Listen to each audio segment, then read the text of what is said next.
আসসালামু আলাইকুম এভরিওয়ান। শুরু করছি আজ দা গল্প। লেখিকা সাবিলা সাবি, পর্ব সংখ্যা 56। সূর্যের আলো ক্রমেই উজ্জ্বল হয়ে উঠছে। ফিওনা তাঁবুর বাইরে দাঁড়িয়ে চারপাশে তাকাচ্ছে। 1 ঘন্টা পেরিয়ে গেলেও জেসপারের কোনো দেখা নেই। তার উদ্বেগ বাড়ছে। খাবারের খোঁজে গেল, এতক্ষণ ধরে কি করছে? ফিওনা নিজেই মনে প্রশ্ন করল। তাঁবু থেকে বেশ দূরে দ্বীপের চূড়ায় দাঁড়িয়ে আছে জেসপার। তার চেহারায় দৃঢ়তার ছাপ, হাতের স্মার্ট ঘড়িতে দ্রুত আঙুল চালাচ্ছে। বাতাসের শীতল হাওয়ায় তার চুল উড়ছে, কিন্তু সে তাতে কার্পণ্য করছে না। তার চোখ স্ক্রিনে আটকে আছে।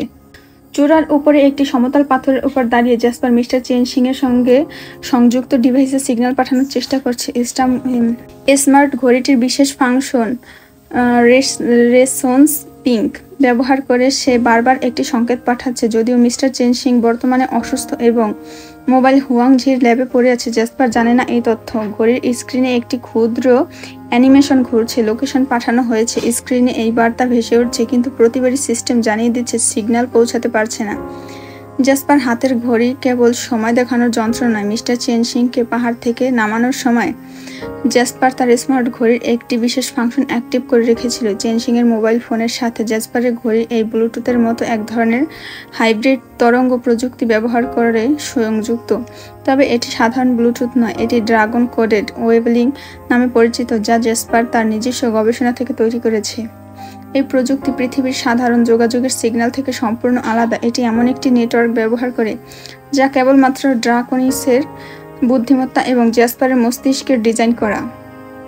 যে কোনো ডিভাইসের সাথে এটি কোডেড সিস্টেম যুক্ত করার জন্য জেসপার কেবল সেই ডিভাইসটির ইলেকট্রনিক কোড স্ক্যান করেছিল। একবার যুক্ত হয়ে গেলে এটি পৃথিবীর স্যাটেলাইট বা টাওয়ারের প্রয়োজন ছাড়াই সরাসরি নেটওয়ার্ক তৈরি করতে পারে। এটি কাজ করে স্থানীয় ইলেকট্রোম্যাগনেটিক ফ্রিকোয়েন্সি এবং ড্রাকনিসীয় তরঙ্গ একত্রিত করে। সহজ কথায়, চেন সিং এর মোবাইলে একটি অদৃশ্য সিগন্যাল যা তার কাছে উপস্থিত হয় একটি সাদামাটা টেক্সটের মতো, কিন্তু আসলে এটি একটি সিক্রেট কোডেড বার্তা। জেসপারের কপালে ভাঁজ গভীর হলো। এটা কি সম্ভব? মিস্টার চেন সিং তো এমন ডিভাইস ফেলে রাখার মানুষ নয়। তবে কি কোনো সমস্যা হয়েছে? সিগন্যালটি পাঠানোর পর জেসপার বুঝতে পারছিল যে মিস্টার চেন সিং এর মোবাইল থেকে কোনো সাড়া আসছে না। সে বারবার সিগন্যাল পাঠিয়ে যাচ্ছিল, কিন্তু কোনো জবাব নেই। তার মাথার ভিতরে প্রশ্ন ঘুরছে, কোথায় গেল এই মোবাইল? প্রকৃতপক্ষে mister chain Singh mini stroke করার পর তিনি এখনো বেড রেস্টে আছেন। তার মোবাইলটি তার বন্ধু হুয়াংঝির ল্যাবেই পড়ে আছে। ফলে সিগন্যাল সেখানে পৌঁছালেও সেটি এখন কার্যকর কোনো কাজ করতে পারছে না। এদিকে জেসপারের হাতে সময় খুবই কম। ফিওনাকে নিরাপদে চীনে ফিরিয়ে দেওয়া সবথেকে গুরুত্বপূর্ণ, কিন্তু মনের গভীরে চাপা এক অস্বস্তি কাজ করছে। সে জানে এই সিগন্যালের সফলতা নির্ভর করছে সঠিক অবস্থানে ডিভাইসটির উপস্থিতির উপর। দ্বীপের চূড়ায় বাতাসে শোষ শব্দ করছে। জেসপারের চারপাশে গাছের পাতাগুলো নড়ছে। তার শক্ত হাত স্মার্ট ঘড়িটি চেপে ধরে আছে। পাথরের চূড়া থেকে নিচে তাকালে দ্বীপের সবুজ আচ্ছাদিত সৌন্দর্য দেখা যায়, কিন্তু সে তা দেখতে পারছে না। তার মন অন্য জগতে আটকে গিয়েছে। ফিওনা তাঁবুর সামনে দাঁড়িয়েছে, তার চোখে চিন্তার ছাপ। সে জানে না জেসপার আসলে কি করছে এতক্ষণ। তার কেবল একটাই প্রশ্ন, এত দেরি কেন করছে? জেসপারের সামনে হঠাৎ একটি উজ্জ্বল আলো জ্বলে উঠল। আলোটা খুবই ছোট, একটা পরীর আকার ধারণ করলো। তার পরিপাটি সাদা ডানা সূর্যের আলোয় চকচক করছে। মাথার চারপাশে মৃদু সোনালি আভা। ছোট্ট গাঢ় নীল রঙের পোশাক পরা এক ধরনের স্বর্গীয় সৌন্দর্য বহন করে। তার পায়ে নুপুরের ঝংকার বাতাসের সঙ্গে যেন সুর মিলিয়ে বাজছে। পরি উচ্ছ্বাস ভরা কণ্ঠে বলল, প্রিন্স অরিজিন, আমার সুদর্শন রাজকুমার, আপনি আবার এসেছেন। এত বছর পরে আপনার দর্শন পেয়ে আমি ধন্য। জেসপারের মুখে বিস্ময়ের হাসি ফুটে উঠল। আরে লিটল অ্যাঞ্জেল, তুমি? পরি উড়ে উড়ে জেসপারের সামনে এসে মিষ্টি হেসে বলল, আমাকে চিনতে পেরেছেন তাহলে? জেসপার এক পলক তাকিয়ে বলল, কেন চিনব না? 10 বছর আগে যখন এই দ্বীপে এসেছিলাম, তোমার সাথে প্রথম পরিচয় হয়েছিল। তুমি তখন এতটাই ছোট ছিলে যে আমার আঙুল ধরে উড়তে চেষ্টা করছিলে। পরি মিষ্টি স্বরে বলল, আপনার সেই কথা এখনো মনে আছে? আমি আপনাকে আবারও দেখার অপেক্ষায় ছিলাম। এই দ্বীপের রক্ষক আমার বাবা আমাকে বলেছিলেন একদিন আপনি আবার ফিরবেন। সিলভেরা এই দ্বীপের রক্ষক, পরীদের রাজকন্যা। তার ডানাগুলো মুক্তোর মতো উজ্জ্বল এবং নীলাভ আলোয় মোড়ানো। তার গলায় একটি ক্ষুদ্র রূপার লকেট ঝুলছে, যেটা তাকে তার শক্তি সংরক্ষণে সাহায্য করে। সিলভেরা খুব চঞ্চল, কিন্তু একসঙ্গে বুদ্ধিমতী এবং সহায়ক। দ্বীপের প্রতিটি গোপন পথ তার জানা। তার মিষ্টি হাসি যে কোনো কঠিন পরিস্থিতিকেও আনন্দময় করে তোলে। সিলভেরা কিছুক্ষণ উড়ে জেসপারের চারপাশে চক্কর দিল। তার উচ্ছ্বাস ভরা কণ্ঠে প্রশ্ন করল, তা আমার সুদর্শন দেবতা, আপনি কি এবারও দ্বীপে একাই এসেছেন আগের বারের মতো? জেসপার সামান্য থমকে গেল।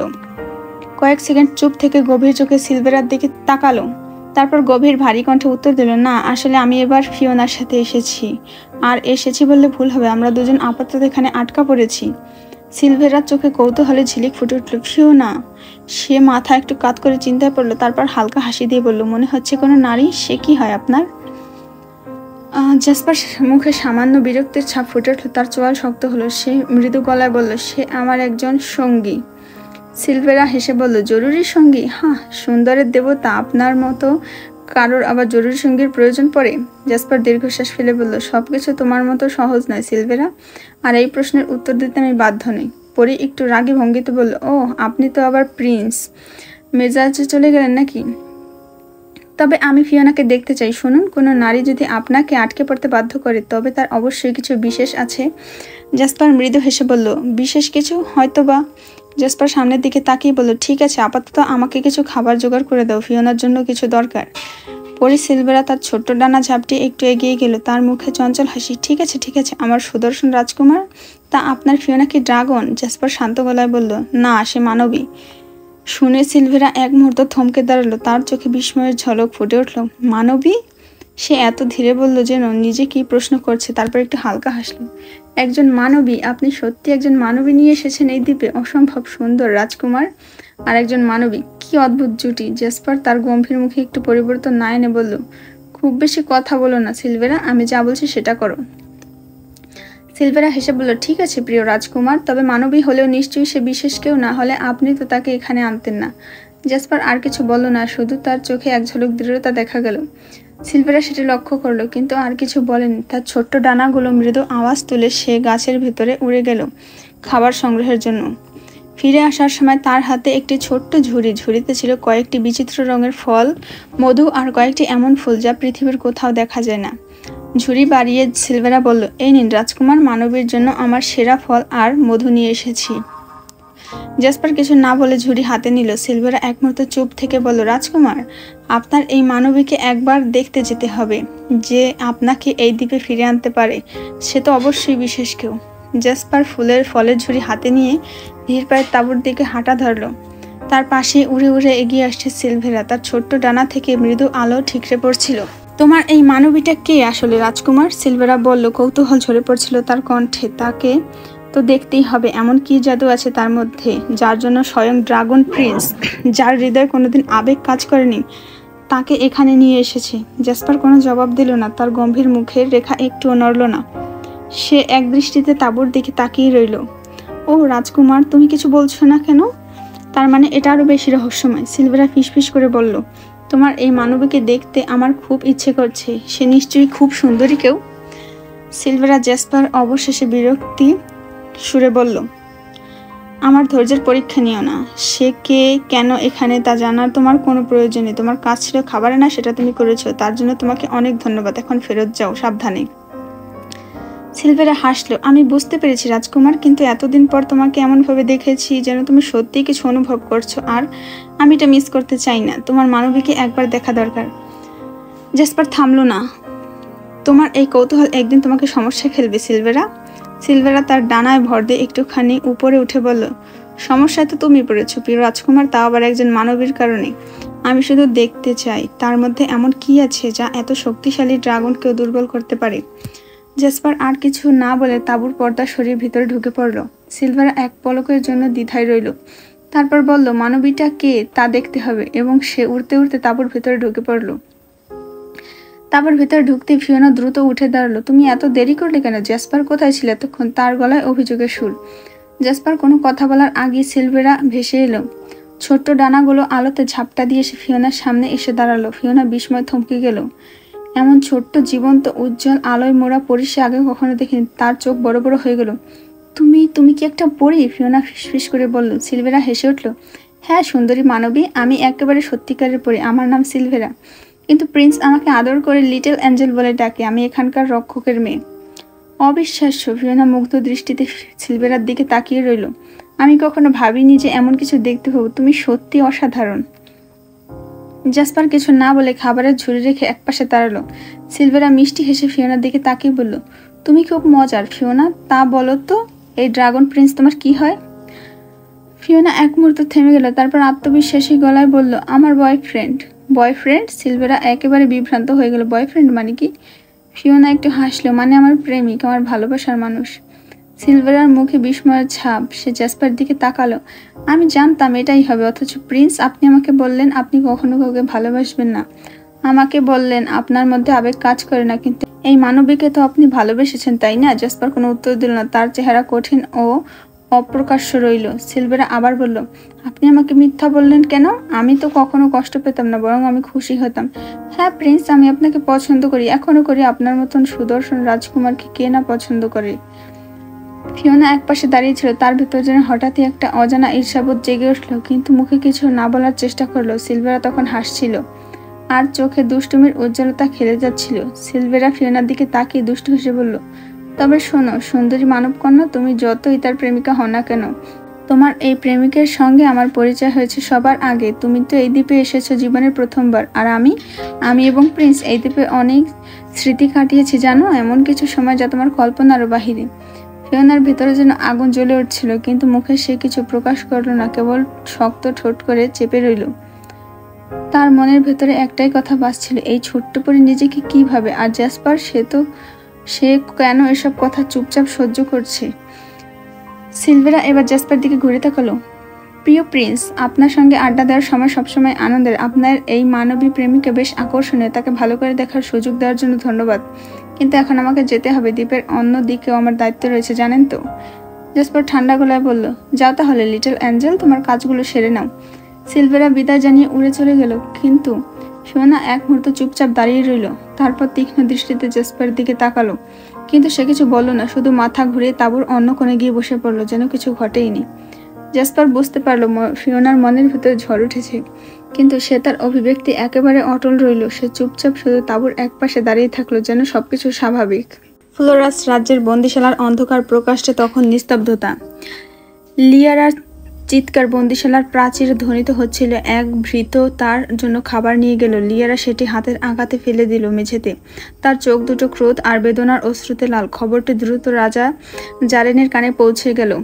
রাজা জারেন শীঘ্রই বন্দিশালায় প্রবেশ করলেন। তার উপস্থিতি যেন শীতল বাতাসের মতো লিয়ারার উন্মত্ততা খানিকটা শান্ত করল।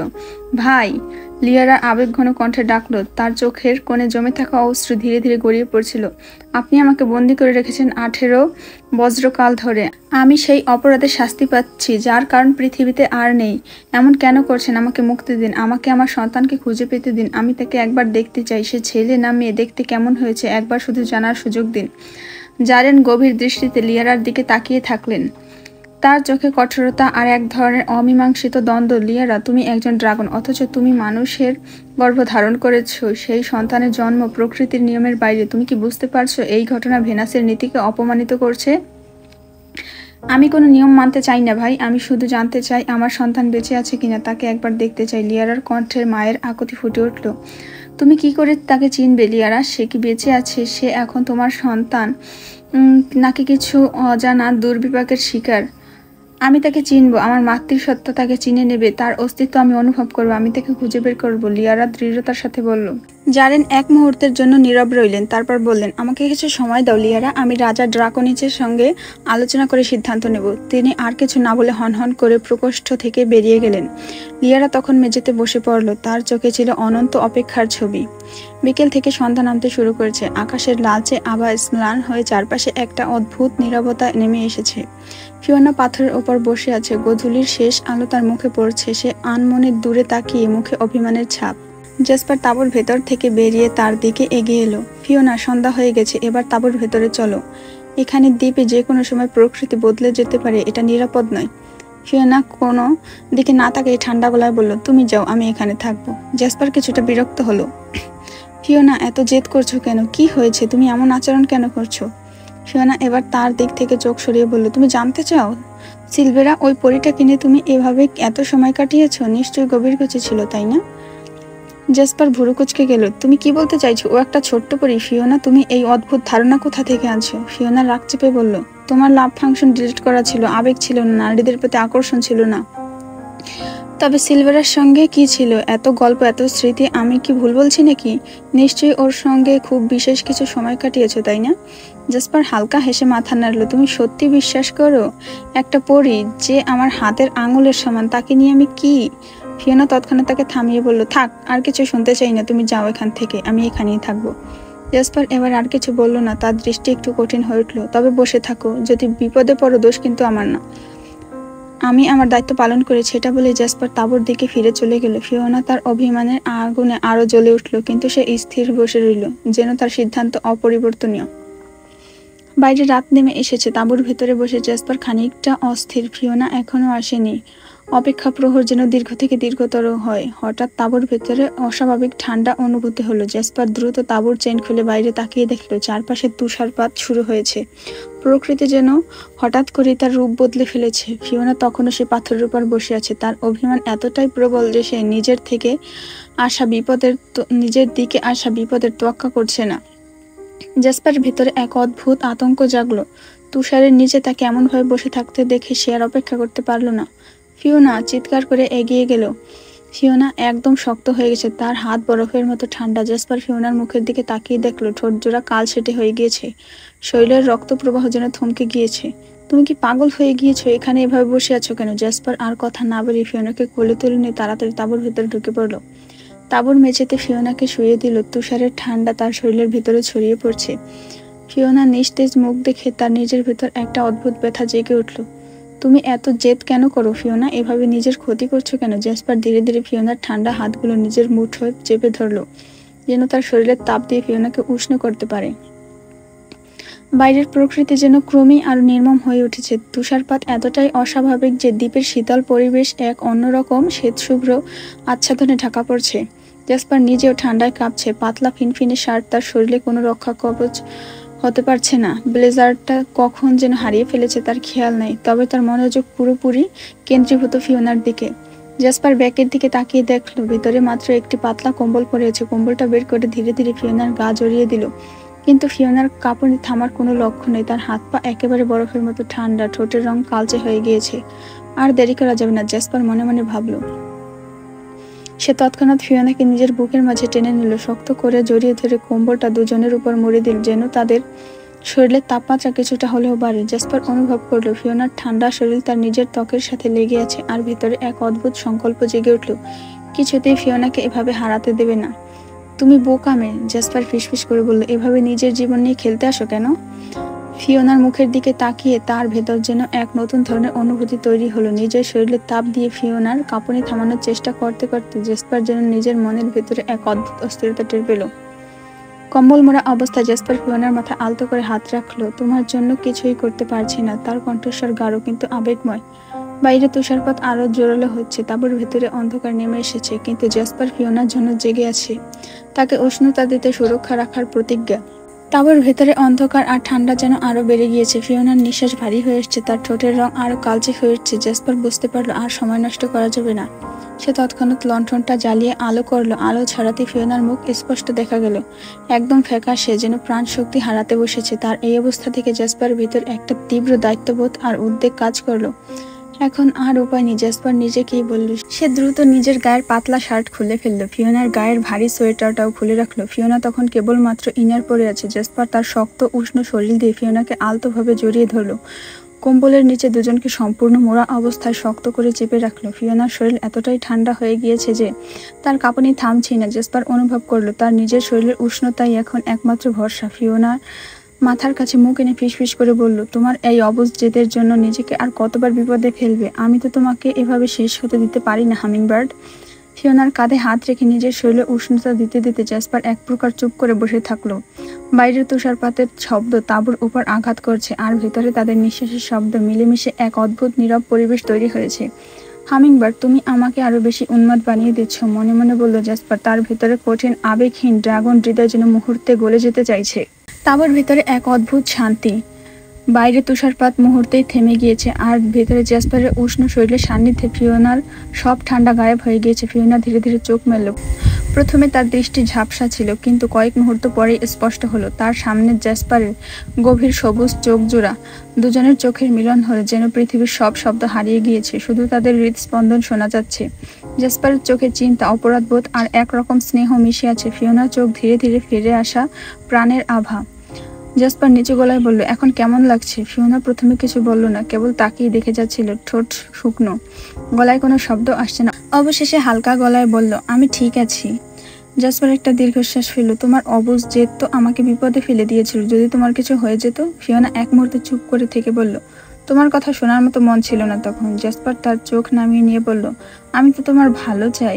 এই জায়গাটা সহজ নয় ফিওনা, কখনো প্রকৃতি হুট করে বিপজ্জনক হয়ে ওঠে। ফিওনা কোনো উত্তর দিল না, কেবল তার চোখ জুড়ে আবারও মুগ্ধ হয়ে আটকে রইল জ্যাসপারের চোখে। জ্যাসপার ফিওনাকে কম্বলের মধ্যে যত্ন করে শুইয়ে দিয়ে উঠে যেতে চাইল, কিন্তু ফিওনার শীতল হাত তার হাত ধরল শক্ত করে। চমকে গেল জ্যাসপার। সে পেছনে ফিরতে ফিওনার চোখের দৃষ্টি তার হৃদয়ে অদ্ভুত ঝড় তুলল। গভীর ভালোবাসায় ভরা আর কোনো এক অজানা আকাঙ্ক্ষা জ্বলজ্বল করছে। থামো না, ফিওনা ফিসফিস করে বলল, যেন তার কণ্ঠে ছিল এক আবেগের এক নীরব আহ্বান। জ্যাসপার সরে যাওয়ার চেষ্টা করছিল, কিন্তু ফিওনা তাকে যেতে দিল না। হঠাৎ করে যেন তার কোমল কাপা ঠোঁট দিয়ে জ্যাসপারের ঠোঁটের উপর আঁকড়ে ধরল। মুহূর্তটা যেন স্থির হয়ে গেল। জ্যাসপার প্রথমে চমকে উঠল, থামাতে চাইল। তার মনের ভিতর যেন একদিকে যুদ্ধ চলছিল, প্রেম আর দায়িত্বের দ্বন্দ্ব, কিন্তু ফিওনার এই নির্ভীক স্পর্শ, তার গভীর আবেগ, সবকিছুর তার আত্মনিয়ন্ত্রণ ভেঙে দিল। একসময় জ্যাসপার আর নিজেকে ধরে রাখতে পারল না। তার হাত ধীরে ধীরে ফিওনার কোমর জড়িয়ে ধরল, আর সেই চুম্বনের সাড়া দিল ফিওনা। গভীরতা বাড়তে থাকলো, যেন এক মুহূর্তে পৃথিবীর সমস্ত অস্তিত্ব পুরোপুরি বিলীন হয়ে গিয়েছে। জ্যাসপার এখন আর নিজের মধ্যে নেই। ফিওনার সাহসী চুম্বন তার ভেতরে সমস্ত বাধা আবেগকে ভেঙে দিয়েছে। এতদিন ধরে নিজের মধ্যে লুকিয়ে রাখা আকাঙ্ক্ষা যেন ফুঁসে উঠছে।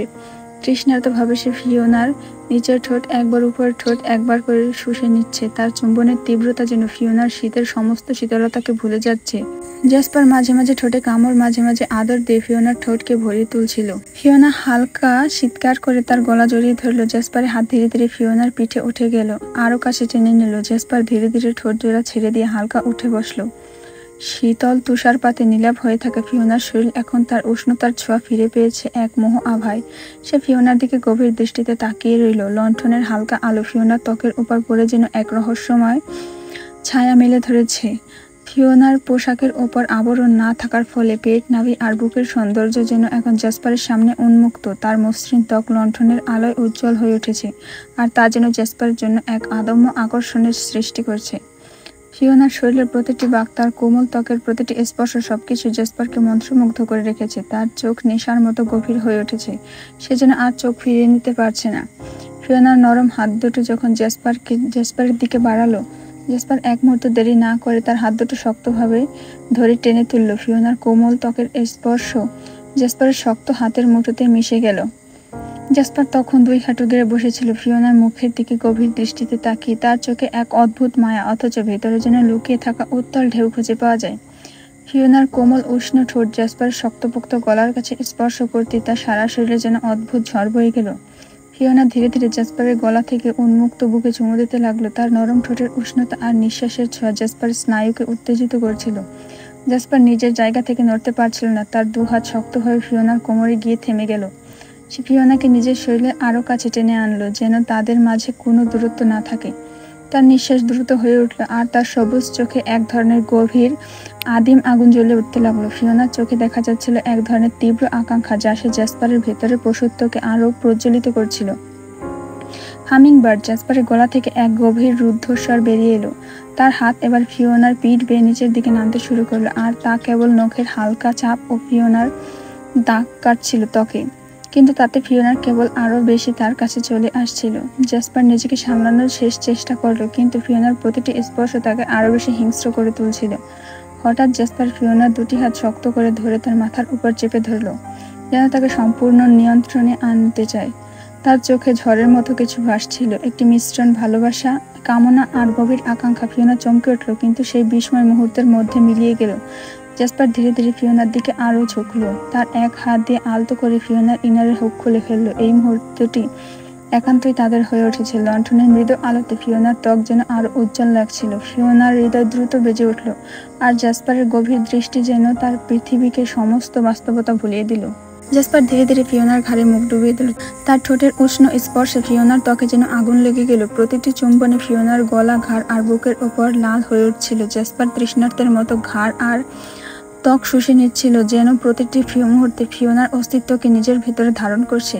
ফিওনার নিঃশ্বাস ভারী হতে শুরু করল। তার প্রতিটি শ্বাসের শব্দ তাঁবুর ভেতরে প্রতিধ্বনিত হয়ে ফিরে আসছিল, যেন পুরো পরিবেশ তাদের আবেগের ভারে নীরব হয়ে গিয়েছে। জ্যাসপার তার হাত অবাধ্যভাবে ফিওনার সারা শরীর জুড়ে চালিয়ে দিতে লাগলো। প্রতিটি স্পর্শ যেন তাকে আরো গভীরে নিয়ে যাচ্ছিল। ফিওনা এক অচেনা আবেশে আবচ্ছন্ন হয়ে উঠছিল। ফিওনার শরীর জ্যাসপারের প্রতিটি স্পর্শের কাছে সাড়া দিচ্ছিল। তার চোখ বন্ধ হয়ে আর তার ঠোঁট থেকে বেরিয়ে এক অস্ফুট শব্দ, যা জ্যাসপারকে আরো বেশি পাগল করে তুলল। জ্যাসপার ফিওনাকে আরো গভীরভাবে সুখ দিতে চাইছিল। সে ধীরে ধীরে ফিওনার বক্ষে নরম জায়গায় মৃদু চাপ প্রয়োগ করলো। ফিওনার বক্ষের ছোট বৃন্তে নিজের জিভ দিয়ে লহন করতে শুরু করলো। জ্যাসপার তা কামড়ে ধরলো। ফিওনা যেন পাগল হয়ে যাচ্ছিল। এমন সময় তার মুখ থেকে এক প্রকার মৃদু চিৎকার বেরিয়ে এলো। জ্যাসপার দ্রুত তার হাত মুখের কাছে ধরলো। ফিওনা অচেতনভাবে সেই হাত কামড়ে ধরলো। তার আওয়াজ যেন বাইরে না আসে। জ্যাসপার হঠাৎ বলল, তোমার এগুলো পুরোই ফ্ল্যাট। ফিওনা বুঝতে পারলো জ্যাসপার আসলে কি বোঝাতে চাইছে। সে বোঝাতে চাইছে যে ফিওনার বক্ষ একদমই সমান। ফিওনা হালকা রাগ দেখাতে চাইলো। জ্যাসপার সাথে সাথেই বলল, বাট আই লাভ ইট। তারপর ধীরে ধীরে জ্যাসপার নিচে নামতে লাগলো। ফিওনার নাভির কাছে এসে ঘ্রাণ নিল। তারপর একটি হালকা চুমু দিয়ে ফিওনার দিকে তাকালো। ফিওনার চোখ জোড়া বন্ধ, ঠোঁট হালকা ফাঁক হয়ে আছে। জ্যাসপার গাঢ় চুম্বন আল্লাহ নাউজুবিল্লাহ আস্তাগফিরুল্লাহ। ফিওনা জ্যাসপারের পেছনে চুল নিজের মুঠোয় নিল, যেন সবকিছু নিজের হাতে নিতে চাইছে। জ্যাসপার আর দেরি করলো না। সে আরেকটু নিচে নেমে ফিওনাকে চুমুতে চুমুতে ভরিয়ে দিল। তার মধ্যে যেন এক নতুন অনুভূতির স্রোত প্রবাহিত হচ্ছিল। কিন্তু ফিওনা এবার ভয় পেতে লাগলো। আগেরবার জ্যাসপার 1 ঘন্টা ধরেছিল। এই অনুভূতি আবার তার মনের গভীরে আলোড়ন সৃষ্টি করলো। ফিওনা এবার এক প্রকার পালাতে চাইছিল, কিন্তু জ্যাসপার তা হতে দেয়নি। তার মধ্যে এক অদ্ভুত হিংস্রতা প্রবাহিত হচ্ছিল, যা থামবে না। ফিওনার হাত দুটো আঙুলের ভাঁজে নিয়ে নিজের আঙুল ডুবিয়ে শক্ত করে চেপে ধরলো। তার ঠোঁটে ঠোঁট ডুবিয়ে দিল, যেন ফিওনা আর চিৎকার করতে না পারে। অবশেষে চরম মুহূর্ত উপস্থিত হলো। ফিওনা চিৎকার করতে চাইল, কিন্তু কিছুতেই পারল না। জ্যাসপার এত শক্তভাবে তার ঠোঁট চেপে রেখেছে যে তার শব্দ বের হতে পারছিল না। ফিওনার মনে এক অজানা আতঙ্কের ছায়া জেগে উঠল। জ্যাসপারের কাছে যেন সে সম্পূর্ণ বন্দী হয়ে পড়েছিল। পরিস্থিতির আকস্মিকতায় তার শরীরের ঝরঝরে শিরশিরে অনুভূতি বয়ে যাচ্ছিল, যা তাকে একদিকে ভীতির মধ্যে ঠেলে দিচ্ছিল, অন্যদিকে এক অদ্ভুত আকর্ষণও তৈরি হচ্ছিল। অবশেষে দুটো শরীর, দুটো আত্মা পুনরায় মিলিত হলো। কিন্তু এবার জ্যাসপার থামলো না। সে অনেকটা সময় নিয়েছিল। রাত পার হয়ে গিয়েছিল যখন ভোরের আলো ধীরে ধীরে ফুটতে শুরু করলো।